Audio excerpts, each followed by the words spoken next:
नुकतीच आषाढी एकादशी पार पडली आणि त्या निमित्ताने सर्वत्र विठ्ठल आणि रुक्मिणीचे मंदिर हे सजवले जाते। सोशल मीडियावरती असाच एक व्हिडिओ व्हायरल होतोय जो विठ्ठल रुक्मिणी मंदिरातील आहे। हा व्हिडिओ पाहिल्यानंतर अनेक लोकांनी आश्चर्यच व्यक्त केलेलं आहे। या व्हायरल व्हिडिओमध्ये काय झालेलं आहे ते आपण पाहूया। त्यापूर्वी मराठी न्यूज या चॅनलला सबस्क्राइब केलं नसेल तर जरूर करा। आपल्या सर्वांना माहित आहे की सर्वत्र आषाढी एकादशी पार पडली, त्या निमित्ताने सर्व मंदिरात विठ्ठल रुक्मिणीचे अगदी डोळ्याचे पारणे फिटेल अशी सजावट केली जाते। सोशल मीडियावरती व्हायरल झालेल्या व्हिडिओमध्ये एक चोर आपल्याला या मंदिरात आल्याचं दिसत आहे। हा सर्व प्रकार CCTV कॅमेऱ्यात कैद झालेला आहे।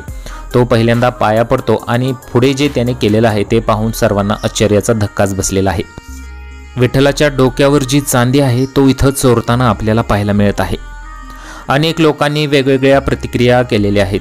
काहींनी अशा प्रतिक्रिया दिलेल्या आहेत की देवा याला माफ कर, याची काहीतरी मजबुरी असेल, तर काहींनी असं म्हटलेलं आहे की आता लोक देवांना सुद्धा सोडत नाहीत। तुम्हाला काय वाटतं? तुमच्या प्रतिक्रिया आम्हाला कमेंट बॉक्समध्ये जरूर कळवा।